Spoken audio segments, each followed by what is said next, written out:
అందరికీ నమస్తే, welcome to our channel. Present మన జనరేషన్లో సోషల్ మీడియా అనేది చాలా ముఖ్యమైన పాత్ర పోషిస్తుందని చెప్పడానికి ఎటువంటి సందేహము లేదు. మరీ ముఖ్యంగా రాజకీయ నాయకుల జీవితంలో కూడా ఈ సోషల్ మీడియా ప్రముఖ పాత్ర పోషిస్తుంది. అంటే రాజకీయ నాయకులు వాళ్ళ భావ వ్యక్తీకరణ తెలపడానికి కావచ్చు, లేదంటే ఎవరికైనా కృతజ్ఞతలు కానీ ధన్యవాదాలు తెలపడానికి కావచ్చు, అదేవిధంగా ఎవరైనా ప్రశ్నించడానికి కావచ్చు, ఈ సోషల్ మీడియాని బాగా యూజ్ చేస్తున్నారు.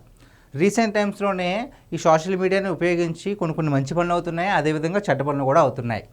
ఇంకా మంచి పనుల కోసం వస్తే కనుక రీసెంట్గానే ఒక యూట్యూబర్ ఏం చేశారంటే, ఏలేశ్వరం నుంచి అడ్డతీగల మధ్యలో ఉన్న రోడ్డు సరిగ్గా లేదు అని చెప్పేసి అక్కడ ఉన్న ఆ రోడ్లో ట్రావెల్ చేస్తున్న వ్యక్తులతో ఒక బయట తీసుకొని, ఇది సార్ మా పరిస్థితి, ఏమన్నా సాయం చేయండి, ఈ రోడ్ని సరి చేయండి అని వెంటనే పోస్ట్ పెట్టడం జరిగింది. దానికి పవన్ కళ్యాణ్ గారి టీం దగ్గర నుంచి కూడా వెంటనే రిప్లై ఇవ్వడం జరిగింది. సో దానికి కూడా పనులు జరుగుతాయి.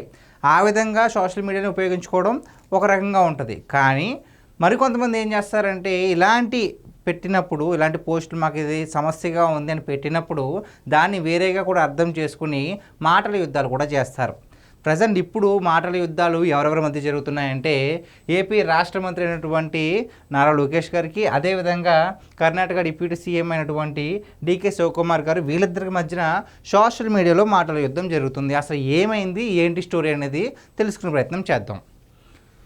రాష్ట్ర మంత్రి నారా లోకేష్, కర్ణాటక డిప్యూటీ సీఎం డీకే శివకుమార్ మధ్య నెలకొన్న ట్విట్టర్ వ్యాఖ్యలు ప్రస్తుతం రాష్ట్ర వ్యాప్తంగా చర్చనీయాంశంగా మారాయి. బ్లాక్మెయిల్ అని ఒకరంటే, ఫిర్యాదును బ్లాక్మెయిల్లా చూస్తారా అంటూ మరొకరు స్పందించారు. ప్రస్తుతం ట్వీట్లు సోషల్ మీడియాలో వైరల్గా మారాయి. రాష్ట్రానికి పెట్టుబడులు తీసుకొచ్చే క్రమంలో మంత్రి లోకేష్ గారు ఇటీవలే లండన్ పర్యటనకు వెళ్ళొచ్చారు. అదేవిధంగా రాష్ట్రానికి పెట్టుబడులు, ఐటీ కంపెనీలను తీసుకొచ్చేందుకు కృషి చేస్తున్నారు. ఈ క్రమంలో 2 రోజుల క్రితం బెంగళూరులో ఓ కంపెనీ సీఈఓ ఎక్స్ వేదికగా తమ సమస్యను చెబుతూ ట్వీట్ చేశారు. వెంటనే స్పందించిన మంత్రి లోకేష్ విశాఖపట్నం వచ్చేయండి అంటూ ఆఫర్ ఇచ్చారు. ఇక్కడ విషయం ఏంటంటే, మన మంత్రి నారా లోకేష్ గారు ఆంధ్రప్రదేశ్ నగరసారి అభివృద్ధి చేయాలని చెప్పేసి, అక్కడ ఉన్న యువతకి ఉద్యోగ అవకాశాలు ఇవ్వాలని చెప్పేసి విదేశీ పర్యటనలు చేస్తున్నారు. అక్కడ ఉన్న పెట్టుబడిదారులతో, అలాగే పారిశ్రామికవేత్తలతో మాట్లాడుతున్నారు. అదే ఆ నేపథ్యంలోనే బెంగళూరులో కూడా ఒక అతను ఏం చేశాడంటే, ఎక్స్ వేదికగా చేసుకుని, అసలు మ్యాటర్ ఏంటి అంటే, రాజేష్ యాబాజీ ఇటీవల చేసిన ట్వీట్ ప్రస్తుతం దుమారం లేపుతుంది. Bengaluru outer ring road traffic గుంతలపై స్పందిస్తూ రాజేష్ యాబాజీ ఎక్స్లో ఓ ట్వీట్ పెట్టారు. ఏమని? ఇందులో ఆయన తమ ఆఫీస్కు రావాలంటే ఉద్యోగులకు రోడ్ల కారణంగా 1.5 గంటల సమయం పడుతుంది. 5 ఏళ్లుగా ఇదే పరిస్థితి. ఇక తాము వేరే చోటుకి వెళ్ళిపోతామంటూ తెలిపారు. ఏమైంది? అక్కడ బెంగళూరు ఔటర్ రింగ్ రోడ్ దగ్గర రోడ్డు సరిగ్గా లేదు, గుంతలు పడిపోయినాయి, మా ఆఫీస్కి ఎవరన్నా రావాలంటే, ఆ ఆఫీస్ సీఈఓ పెట్టిన పోస్ట్ అనమాట, ఎవరన్నా రావాలి అంటే ఉద్యోగులందరూ కూడా 1.5 గంటల సమయం పడుతుంది, గత 5 ఏళ్ళుగా కూడా ఇదే మా పరిస్థితి అని ట్విట్టర్లో పోస్ట్ అయితే పెట్టడం జరిగింది.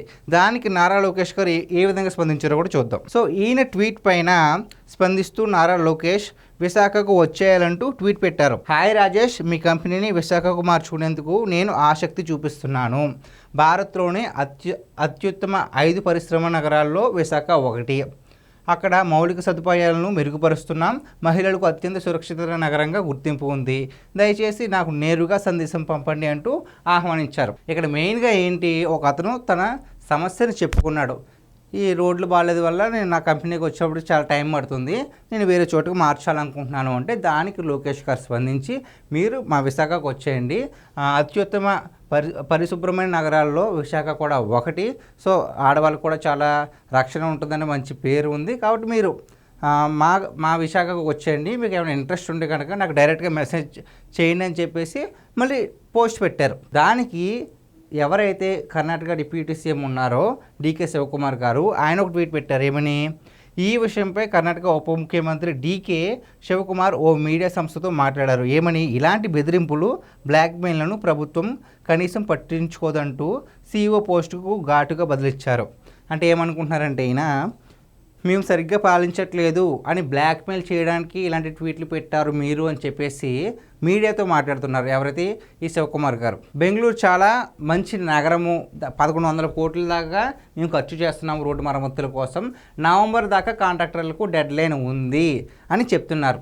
ఓకే, కాంట్రాక్టర్ నవంబర్ దాకా డెడ్లైన్ ఉంది, కానీ రోడ్లు సరిగ్గా లేనందువల్ల ఆ సీఈఓ ఎవరైతే రాజేష్ ఉన్నారో అతను ఆ నిర్ణయం తీసుకోవాల్సి వచ్చింది.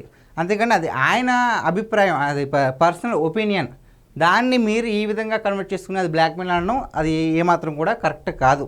దీని మీద నారా లోకేష్ గారు స్పందించడం కూడా జరిగి డైరెక్ట్గా ఎవరైతే కర్ణాటక డిప్యూటీ సీఎం ఉన్నారో ఆయనకి పోస్ట్ పెట్టడం జరిగింది. ఏమని? ఆయన వాడిన బ్లాక్మెయిల్ పదానికి పరోక్షంగా బదులిచ్చారు.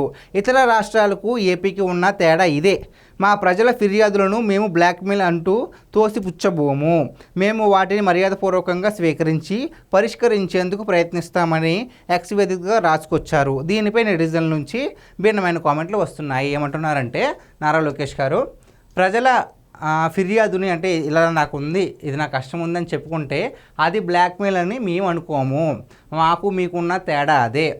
సో ప్రజలు ఆ కష్టం ఏంటి అని విని దాన్ని ఏ విధంగా పరిష్కరించాలో మేము ఆలోచిస్తాము, ఈ విధంగా సోషల్ మీడియాని మేము వాడతామని చెప్తున్నారనమాట. అంటే సో ఇద్దరికీ ఉన్న డిఫరెన్స్ చూడండి. ఇక్కడేమో నారా లోకేష్ గారు వాళ్ళ బాధను అర్థం చేసుకోండి, మీరు వచ్చేయండి, మాకు ఇక్కడ బాగుంది, మీరు ఓకే అనుకుంటే మా దగ్గరకు వచ్చి మీరు కంపెనీ పెట్టచ్చు అని. కానీ ఈయనకేం అర్థమవుతుంది, మేము సరిగ్గా పాలించట్లేదు అనే ఇలా బ్లాక్మెయిల్ చేస్తున్నారు, ఎవరైతే పోస్ట్ పెట్టారో ఇలా బ్లాక్మెయిల్ చేస్తున్నారు మమ్మల్ని అని ఆయన అనుకుని ఇలాంటి పోస్టులు పెడుతున్నారు. సో ఇదండి వీళ్ళిద్దరి మధ్యన జరిగిన సంభాషణలు. సోషల్ మీడియా అనేది నేను ఇందాక చెప్పినట్లుగానే రాజకీయవేత్తలకు చాలా అంటే చాలా ప్రముఖ పాత్ర పోషిస్తుంది వాళ్ళ జీవితాల్లో.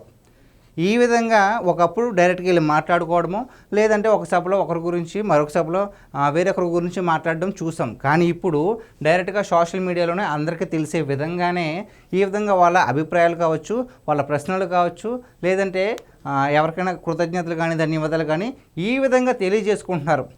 సో సోషల్ మీడియాని అర్థం చేసుకున్న వాళ్ళేమో ఈ విధంగా ఉంటారు, సోషల్ మీడియానేమో సరిగ్గా అర్థం చేసుకోకపోతే ఈ విధంగా ఉంటారు అనేది ఈ వీడియోలో మనం స్పష్టంగా తెలుసుకున్నాం. సో గైస్, ఇది ఈరోజు మన వీడియో. ఈ వీడియో పైన మీ విలువైన అభిప్రాయాన్ని కామెంట్ రూపంలో తెలియజేయండి. Thank you.